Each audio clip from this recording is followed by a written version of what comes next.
Hello again, everybody. This is Steve coming to you with another edition in World Building and Writing Basics. This time, I'm covering magic systems. Now, you're thinking, I know that you sci-fi guys are going like, "Oh man, I was hoping you were going to do something on technology." Well, funny you should mention that because technology is, building technology into your story is a type of magic system. It's just that, in fantasy, it's called a magic system. In sci-fi, it's called technology. It's essentially the same thing. It's basically, this is how your world functions. Well, not so much this is how your world functions. This is how certain elements within your world functions. Here's a good example, because I'm sure some of you have read this already. Is you take a look at Brandon Sanderson's Mistborn series. It's actually really good, surprisingly. The magic system in there is based around metals and how people kind of quote-unquote wield those metals.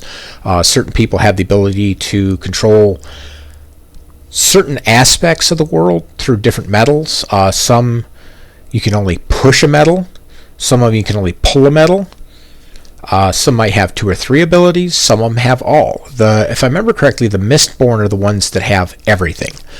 And you see that in a lot of different fantasy environments. I've seen that before where, especially in like anime, you'll have a lot of guys and, I'm a water mage or I'm an earth mage. Avatar The Last Airbender, you had firebenders, waterbenders, stuff like that. The Avatar was the only one that could do all 4 elements. So you have everything from single use people to people who have skills in multiples. They might have, they might all have the ability to do every kind of magic, but there's only like 1 or 2 types of magics that they specialize in. One anime it was manga actually. Well, yeah, it was an anime that tipped me off to the manga. But anyways, it was one manga that I followed for a brief while. Eventually, I just kind of got bored with it. Well, I got bored with it and kind of turned off because I didn't like the direction it was going. But at the beginning of this, one thing it pointed out was that people, a lot of people in that world had a single affinity to one particular elemental type magic. The hero had affinity towards, I think, 2 or 3 of the 4. Having 4 was like having affinity for all 4 was almost unheard of, but she had like affinity for like 2 of them. So, and one of the neat things that she did with that one, or one of the things that the writer did with that one that I thought was really neat, was being able to take, like if you had the 2 or 3 affinities, you could take like I think it was like fire and water, and you could make electricity, and you could take fire and earth, and you could create something else, and water and earth would create something else, and you could mix and match and create kind of sub-varieties. I mean, if you think about like colors, and you look at the RGB spectrum, all other colors are built from RGB. So you have the 3 primary colors, and then you mix and match those other colors in different quantities and strengths, and you get all the other colors of the spectrum. It's kind of the same idea. And that's something that you want to hash out right at the beginning of when you're making a book. You can draw from your super world if you have a lot of good ideas out there for your fantasy novel. And you can, if you're not sure at the beginning, you can kind of wing it. I've done that before where I've gone in and I had a kind of an idea how things would work, but I wasn't really sure, and I just kind of did a little exploratory writing and figured it out as I went. Usually not a good idea, but if you're comfortable with just kind of winging it, that's great. Just understand that you can also very easily write yourself into a corner if you're not careful, which I've done before.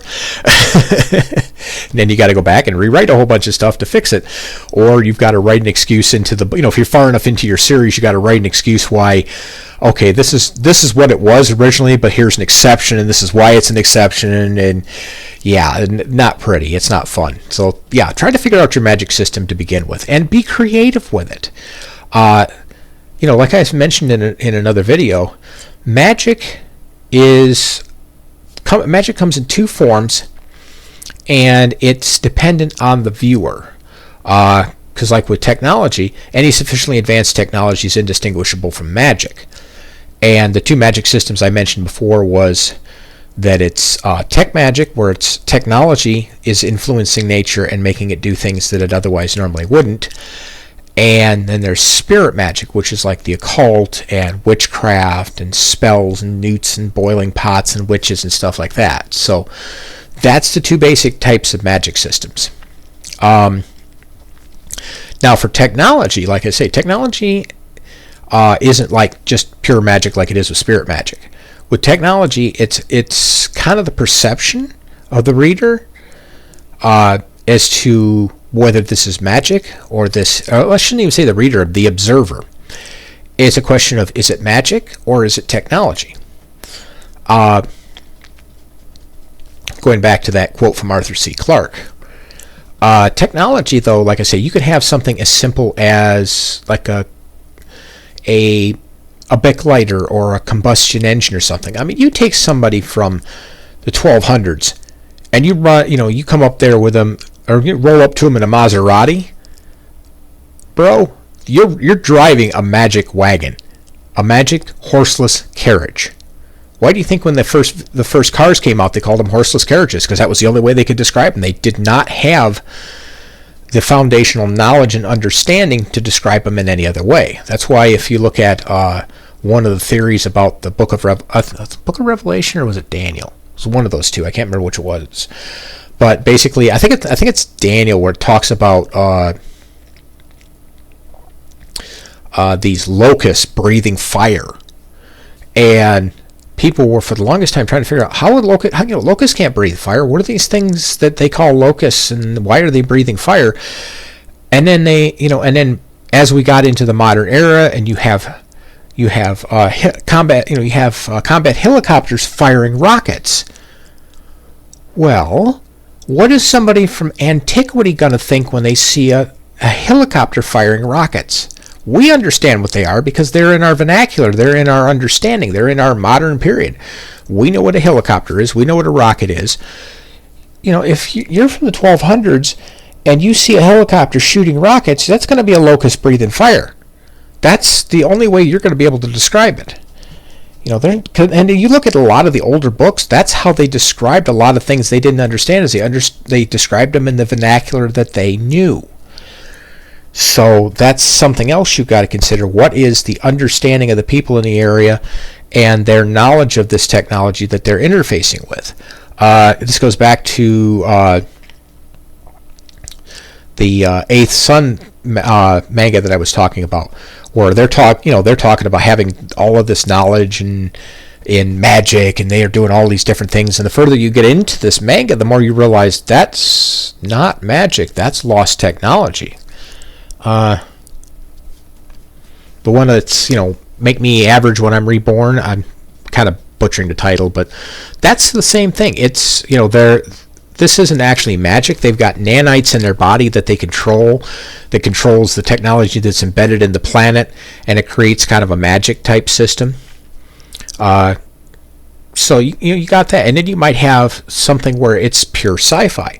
Your magic system follows the current knowledge of science, where you have Newtonian physics and Einstein's physics and different ones like that. You also have to consider, when you're thinking of your magic system or your technology system, is the time period it's in. Case in point, if you look at my First Dawn novel, one of the things that you see, I think it was the chief engineer of the Destiny mentions that when he's talking about Pelk and the others, he says, oh yeah, they're a bunch of little Newtons. And everybody's thinking, wait a second, wouldn't you call them a bunch of little Einsteins? You got to think, this book's time period is early 1800s. Einstein wasn't born yet. So to them, in their vernacular, they would call you a little Newton or a little Galileo or something like that. Somebody that was in their period of understanding that they would be able to relate to. So to them, their wisest scientists were Newton and Galileo and the different ones like that. So again, that's something you have to consider. I saw, and yes, I'm a big one on anime, but I also think that some of the ones I'm mentioning, they've got a really good example for what I'm thinking of when it comes to building those systems. They have one that's called Knights and Magic, which is interesting because it blends fantasy with high technology or high sci-fi. And it's the magic system in it is really, really interesting. Works with, it doesn't specifically mention it in there, but if you look at how the magic works throughout the series, they deal with what's called Aether. It's ether with an A in the front of it. It's kind of it's kind of hard to describe what it is. It's kind of like spirit magic meets technology, I think would probably be my best way of describing it.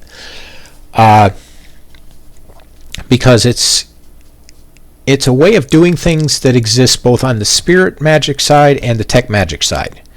So it kind of bridges the gap between the two of them, and it's usable in both areas. Because you actually see in Knights and Magic, you see that used. Let's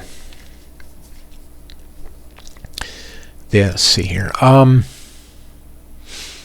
yeah, one of the other things too, if going over to the technology side and sci-fi, you want to solidify your technology and how it works right off the bat.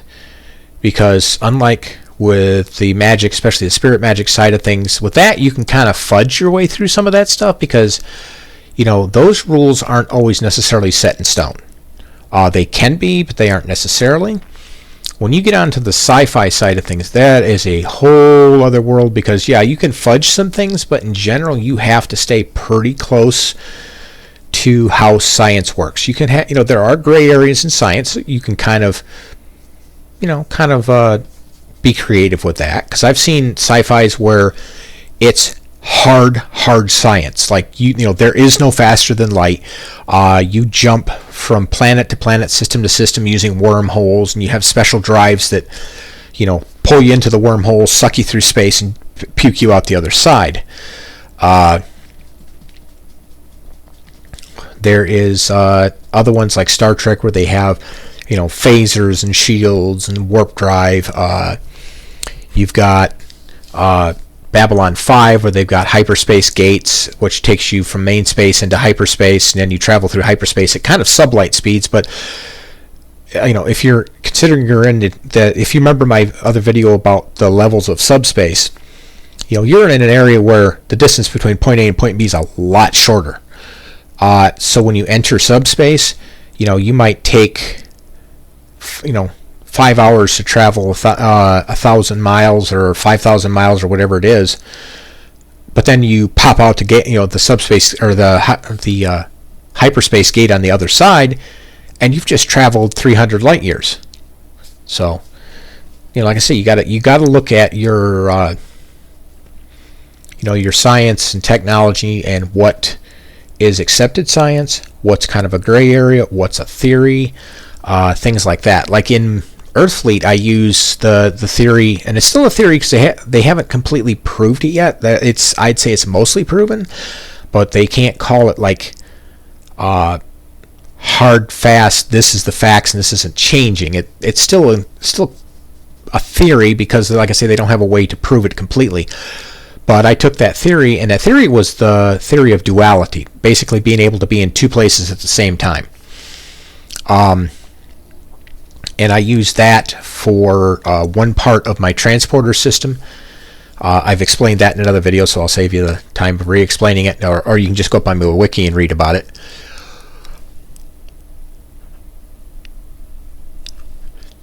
And one of the other elements was the portal transporter. Well, it's a portal transporter, but it has two different modes. It has the spherical point-to-point duality transporter, and then the other one is the gateway transporter, which is essentially a wormhole device. It creates an artificial temporary short-range wormhole An object can pass in the one side and pass out the other almost instantaneously over long distances. I think 4 or 5 light years is the maximum distance, because once you get beyond that distance, the energy needed is far beyond what you can safely produce without destroying things. So it's got a limited range, which, that's another thing that you want to look at too, is with some of your technology, especially your more powerful ones. You want to create an Achilles heel or kneecap it somehow so that it stays believable and it doesn't become so ridiculously OP that it stops being believable or ruins the story. So, like if you look at I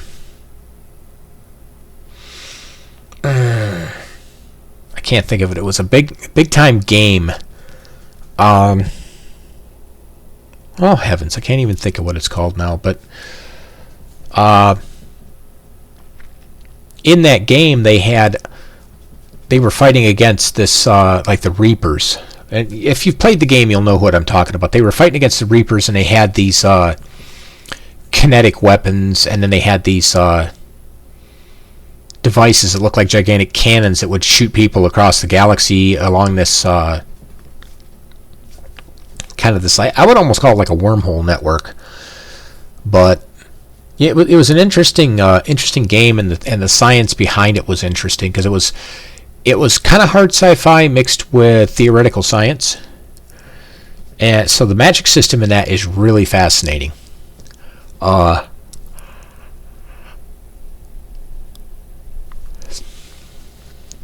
But anyways, that's the basics of this.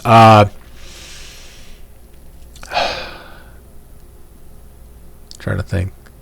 Oh yeah, if you're doing a sci-fi and you're going out into the stars, one thing you're going to have to do, and this is more than just going out in the stars. This is a lot of stuff, but you're going to be doing it more in like space travel than you will elsewhere. Brush up on your math. You're going to find you're going to be doing a lot of math, and I suck at math, so if you read my books, I probably have a few things wrong, but I got them as close as I could get them for what I can do. But yeah, even really in fantasy, you're talking about math because you had to figure out travel times and heights and strengths and weights. You have differences in mass, you have differences in strengths, the use and conservation of energy, and that's true in sci-fi and in fantasy. You're going to have a lot of sci-fi or scientific items in your fantasy novels. So you might think, well, I can get away with this in fantasy. Sure, you can, but you still, it's still got to be a world that's believable, that you can live in, that the reader can comfortably suspend their doubt, because you have to get past the suspension of doubt. If they can comfortably suspend their doubt and believe in your world, the book becomes more readable. If it's too fantastical to believe, it'll ruin the book. So that's one of the things that you got to think about when you're doing all of this stuff. But anyways, that's the basics of magic systems and technology and stuff like that in books. If you need me to go more in depth on this, I can. Just let me know, and I can dig in and start breaking down things for you, ways to attack this. Definitely keep copious notes, because one of the nice things about notes is, one, you won't forget what you created, and two, if you have problems in it, you're more likely to spot them when you're looking at your notes. You might not spot them until you actually start using them and you realize, oh crud, that's not going to work. But still, keep lots of notes. Keep a wiki if you're able to. If not, put it in a notepad. Keep it there, or put it in a Word doc or something. I mean, I used to keep it on pen and paper at first, and I went into Word docs and was keeping it in there, and then I just eventually upgraded to a wiki. So just depends on what works best for you. But yeah, keep notes on all this stuff, because you got to keep all of this stuff straight all the way through your book or your series or whatever like that. So anyways, I'll catch you guys next time, and we'll discuss another one of the many topics that involve world building and writing, and the things you've got to consider when you're creating your stories, your books, your worlds, and things like that. So catch you guys later.